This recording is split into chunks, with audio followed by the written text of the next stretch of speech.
سامنے کا منظر دیکھ کر مجھے ایک اور شدید جھٹکا لگا۔ سائرہ بیڈ کے کنارے بیٹھی تھی اور اس کے سامنے ایک کھلا ہوا سوٹ کیس رکھا ہوا تھا۔ الماری سے اپنے پرانے کپڑے نکال کر اس میں رکھ رہی تھی۔ اس کی آنکھیں سوجی ہوئی تھی اور چہرہ سپاٹ تھا۔ مجھے دروازے پر دیکھ کر وہ ذرا سا بھی نہیں چونکی، جیسے اسے میرا ہی انتظار ہو۔ اس نے ایک بار میری طرف دیکھا اور پھر خاموشی سے پیکنگ جاری رکھی۔ میں چند لمحے ساکت کھڑا رہا، حلق میں کانٹے چبھ رہے تھے۔ پھر بمشکل میری آواز نکلی، سائرہ یہ تم کیا کر رہی ہو؟ سائرہ نے کپڑوں کی آخری تہہ لگائی اور بہت دھیمی تھکی ہوئی آواز میں کہا، ہاشم صاحب میں اپنا سامان پیک کر رہی ہوں۔ یہ وہ کپڑے ہیں جو میں اپنے بھائی کے گھر سے لائی تھی۔ آپ کی دی ہوئی کوئی بھی چیز، کوئی زیور میں نے نہیں لیا۔ آپ چاہیں تو چیک کر لیں۔ اس کی بات میرے دل پر ہتھوڑے کی طرح لگی۔ میں تیزی سے آگے بڑھا اور اس کا ہاتھ پکڑ لیا۔ یہ تم کیسی باتیں کر رہی ہو سائرہ؟ تم کہاں جا رہی ہو؟ سائرہ نے دھیرے سے اپنا ہاتھ چھڑوایا۔ اس کی آنکھوں میں آنسو بھر آئے اور وہ بولی، ہاشم صاحب کل آپ نے کہا تھا کہ ہمارا ساتھ یہیں تک کا تھا۔ آپ طلاق دینا چاہتے ہیں۔ میں نے سوچا کہ اس سے پہلے کہ آپ مجھے کاغذ بھجوائیں اور مجھے دھکے دے کر نکالیں، میں خود اپنی عزت بچا کر چلی جاؤں گی۔ میں آپ کی زندگی کا روگ نہیں بننا چاہتی۔ احسن کی خوشی آپ کی خوشی ہے، اور اگر میری موجودگی اس گھر میں زہر گھول رہی ہے تو میرا جانا ہی بہتر ہے۔ بس میری آپ سے ایک آخری درخواست ہے، ایک بھیک ہے۔ وہ روتے ہوئے میرے سامنے ہاتھ جوڑ کر کھڑی ہو گئی۔ مجھے طلاق مت دیجیے گا، مجھے طلاق کا کاغذ مت بھیجیے گا۔ ہمارے معاشرے میں طلاق یافتہ عورت کے لیے جینا بہت مشکل ہوتا ہے۔ لوگ جینے نہیں دیں گے، میرے بھائی بھابھی مجھے تانے دیں گے، مار دیں گے۔ میں بس الگ ہو جاؤں گی، سب سے کہوں گی کہ میں اپنی مرضی سے آئی ہوں، آپ کا نام بدنام نہیں ہونے دوں گی۔ بس مجھے اس طلاق کے دھبے سے بچا لیں، اتنا احسان کر دیں مجھ پر۔ سائرہ کی یہ بات سن کر میرا ضبط مکمل طور پر ٹوٹ گیا۔ میں اب کھڑا نہیں رہ سکتا تھا۔ میں وہیں فرش پر اس کے قدموں میں بیٹھ گیا اور پھوٹ پھوٹ کر رونے لگا۔ خدا کے لیے مجھے معاف کر دو سائرہ، مجھے معاف کر دو۔ میں بہت بڑا مجرم ہوں۔ میں نے تم جیسی فرشتہ صفت عورت پر شک کیا۔ میں نے ہیرے کو پتھر سمجھا۔ میں اندھا ہو گیا تھا۔ سائرہ مجھے اپنی اولاد کی محبت میں اندھا کر دیا تھا۔ سائرہ حیران رہ گئی۔ وہ مجھے اٹھانے کی کوشش کرنے لگی۔ ہاشم صاحب یہ آپ کیا کر رہے ہیں؟ اٹھیں، آپ کیوں معافی مانگ رہے ہیں؟ قصور تو میرا ہے کہ میں آپ کے گھر کا سکون نہیں بن سکی۔ میں نے نفی میں سر ہلایا اور بھیگی ہوئی آنکھوں سے اس کی طرف دیکھا۔ نہیں سائرہ، قصور تمہارا نہیں ہے، قصور میری تربیت کا ہے، قصور میری آنکھوں کا ہے جو سچ نہیں دیکھ سکی۔ میں سب جان گیا ہوں سائرہ، میں نے سب دیکھ لیا ہے۔ سائرہ الجھن میں پڑ گئی۔ کیا دیکھ لیا ہے آپ نے؟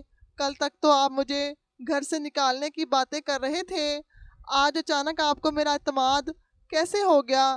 میں نے سسکیاں لیتے ہوئے کہا، میں نے کیمرے لگائے تھے سائرہ، میں تمہاری جاسوسی کر رہا تھا۔ میں دیکھنا چاہتا تھا کہ تم میرے بیٹے پر کتنا ظلم کرتی ہو، لیکن وہ کیمرے مجھے میرا ہی گناہ دکھا گئے۔ میں نے دیکھا کہ کیسے تم احسن کے جوتے کھا کر بھی اسے کھانا دے رہی تھی۔ میں نے دیکھا کہ کیسے وہ خود کو مار رہا تھا اور تم اس کے پیروں میں گر کر بھیک مانگ رہی تھی کہ وہ خود کو نقصان نہ پہنچائے۔ تم اس لیے چپ تھی کہ میں ٹوٹ نہ جاؤں، تم اس لیے ذلیل ہو رہی تھی کہ باپ بیٹے کا رشتہ بچ جائے۔ سائرہ سن کر پتھر کی طرح ساکت ہو گئی۔ اس کی آنکھوں سے آنسوں کی ایک لڑی بہہ نکلی۔ وہ دھیرے سے فرش پر میرے برابر بیٹھ گئی اور بولی، ہاشم صاحب میں کیسے بتاتی آپ کو، آپ کا بیٹا آپ کی جان ہے۔ اگر میں کہتی کہ آپ کا معصوم بچہ ذہنی مریض ہو چکا ہے، وہ شاطر ہو چکا ہے، تو آپ کو لگتا میں سوتیلی ماں ہوں، اس لیے بہتان لگا رہی ہوں، اور اگر آپ مان بھی لیتے تو شاید اس صدمے سے مر جاتے۔ میں نے سوچا میں بری بن کر چلی جاؤں گی تو کم از کم آپ کا بیٹا تو آپ کی نظروں میں معتبر رہے گا۔ میں نے اسے ٹوکا اور مضبوطی سے اس کے کندھے تھام لیے۔ نہیں سائرہ، اب کوئی قربانی نہیں۔ میں اب جان گیا ہوں کہ میرا بیٹا ایک شدید نفسیاتی بیماری کا شکار ہو گیا ہے۔ اسے لگتا ہے کہ تم مجھے اس سے چھین لوگی، اسے خوف ہے کہ میری محبت بٹ جائے گی۔ یہ اس کی بدتمیزی نہیں، اس کی بیماری ہے، اور بیماری کا علاج کیا جاتا ہے، مریض کو چھوڑا نہیں جاتا۔ میں نے سائرہ کی آنکھوں میں آنکھیں ڈال کر کہا، میں احسن کو سمجھاؤں گا، میں اسے ڈاکٹر کے پاس لے کر جاؤں گا، میں اسے اتنا پیار دوں گا اور یقین دلاؤں گا کہ تمہارے آنے سے اس کی جگہ کم نہیں ہوئی، بلکہ اسے ایک اور ماں مل گئی ہے۔ میں اس کے ہمارے رشتے کی نزاکت اور تقدس کا احساس دلاؤں گا۔ مجھے امید ہے، مجھے یقین ہے کہ وہ سمجھ جائے گا۔ بس مجھے تمہارا ساتھ چاہیے، تم کہیں نہیں جا رہی، یہ گھر تمہارا ہے اور میں تمہارا ہوں۔ سائرہ کے چہرے پر امید کی ایک کرن جاگی، اس نے کپ کپاتے ہونٹوں سے مسکرانے کی کوشش کی اور کہا، میں آپ کے ساتھ ہوں ہاشم، میں احسن کو ٹھیک کرنے میں آپ کا پورا پورا ساتھ دوں گی، میں اسے اتنی محبت دوں گی کہ اس کے دل سے ہر ڈر نکل جائے گا، میں ہار نہیں مانوں گی۔ ہم دونوں نے وہیں فرش پر بیٹھے ہوئے آنسو اور مسکراہٹ کے درمیان ایک نئے عزم کا احاطہ کیا۔ ہم نے عہد کیا کہ ہم مل کر اس گھر کو دوبارہ بنائیں گے، ہم احسن کو تنہا نہیں چھوڑیں گے اور نہ ہی ایک دوسرے کا ساتھ چھوڑیں گے۔